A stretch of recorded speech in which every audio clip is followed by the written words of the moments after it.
a Lana no serviço público. Nada a ver. Mas foi um pedido do meu pai, né? Eu tava nessa pegada muito de empreendedorismo e tal. Ele viu que não tinha muito futuro, né? Porque eu passava mais raiva do que qualquer outra coisa, né? E pais, né? Meus pais Sim. cuidadosos, super protetores, né? Na época. Eles tinham muito essa questão de, mas peraí, eu acho que você precisa fazer um concurso público.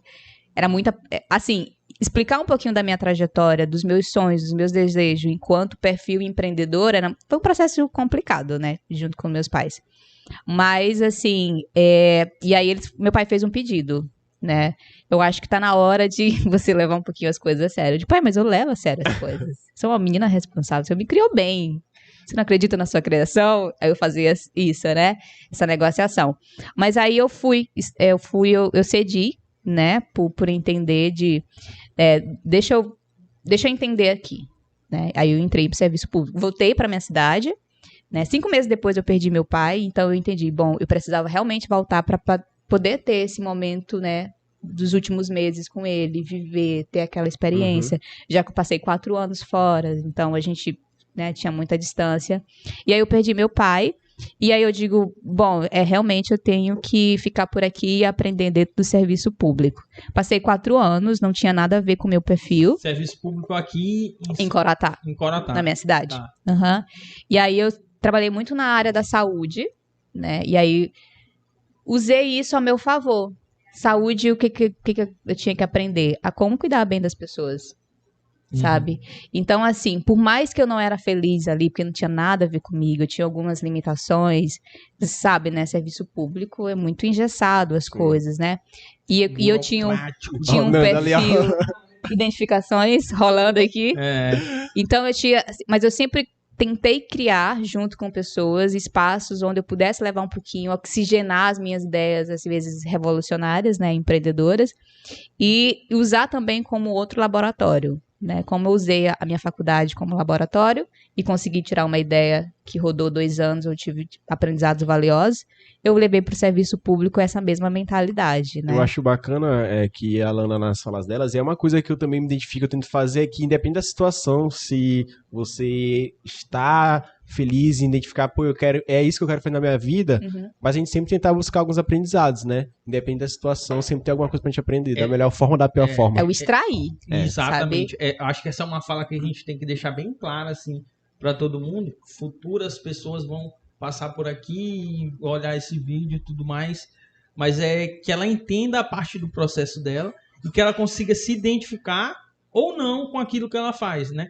Mas que aquilo muito dê clareza para a pessoa, para entender o que ela quer, o que faz bem, que eu acho que é o mais importante, o que faz bem para a pessoa dentro desse processo, né? E ela começar a se descobrir. Eu falo muito isso porque no âmbito acadêmico, né, é muito difícil a gente se identificar com algumas coisas e, querendo ou não, o âmbito acadêmico não prepara muito de fato a gente para algumas questões, né? A gente fala muito de mercado, mas até questões da vida mesmo, às vezes, se a gente tivesse um pouquinho mais de incentivo, né, vamos dizer assim, talvez a gente conseguisse tomar rumos melhores, assim, né, ou mais fáceis. Mas eu acho que também essas coisas difíceis fazem parte do processo. A gente aprende da dor também. Sim. Aprendi com a minha mãe, né? Eu acho que mais na dor do que do amor. Ela sempre falou, filha, algumas coisas a gente vai aprender na dor, outra no amor. Então, assim, é muito a questão do extrair. Quando eu fui para o serviço público, eu tinha que tomar decisões sobre pessoas. Então, primeiro eu trabalhei no hospital, né? Então, vi uma realidade, né? Via pessoas sofrendo, serviço público e tudo mais. Mas como é que eu entrego a excelência dentro dos recursos que eu tenho? Aí eu começava a pensar dessa forma. Como é que eu colaboro para que a pessoa, né, o cidadão que paga seus impostos, ele consiga ter uma saúde de qualidade, e ser bem atendido? Então eu vi uma realidade assim muito louca. Depois, né, 6 meses depois de sair do hospital, eu fui promovida para a Secretaria Municipal de Saúde.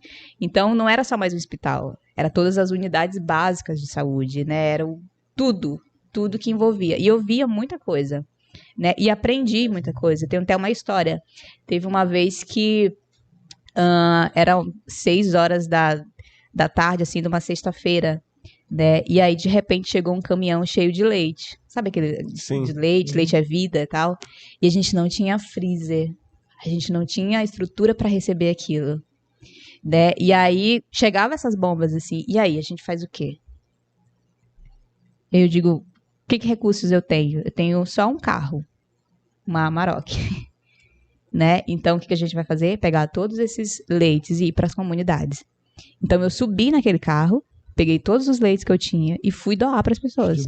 Distribuir. E aí a gente foi, e eu vivi muitas experiências, né, de me conectar com as pessoas. Por isso, assim, o investimento emocional para mim, hoje ele faz total diferença em todos os meus trabalhos.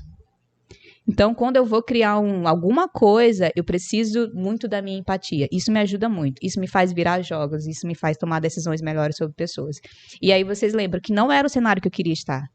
Não era o lugar que eu queria trabalhar. Não era o meu trabalho dos sonhos. Mas era o que eu tinha. E aí eu tinha que extrair aprendizados disso, tomar decisões. E o lado de pessoas ali sempre falando mais alto, né? Pessoas. Na tua fala dá pra ficar bem claro isso. Isso é muito forte pra mim, né? Assim, a gente tem que pensar sobre pessoas, a gente tem que... O meu propósito hoje é criar ótimos lugares para se trabalhar, para as pessoas se sentirem mais humanas, sabe? Fazer conexões mais importantes, mais valiosas. Mas, por exemplo, eu aprendi isso vivendo num cenário que não era o meu cenário dos sonhos. Era o que eu tinha. E aí eu precisava aprender muito com isso. Tomar decisões importantes sobre a saúde de pessoas. Às vezes eu ficava só ouvindo relatos, dificuldades de saúde, pessoas da comunidade que vinha, reclamações o tempo todo, enfim. Mas aquilo dali me deu uma inteligência emocional muito forte, que hoje faz total diferença no meu trabalho atual, e de como tomar decisões olhando para pessoas.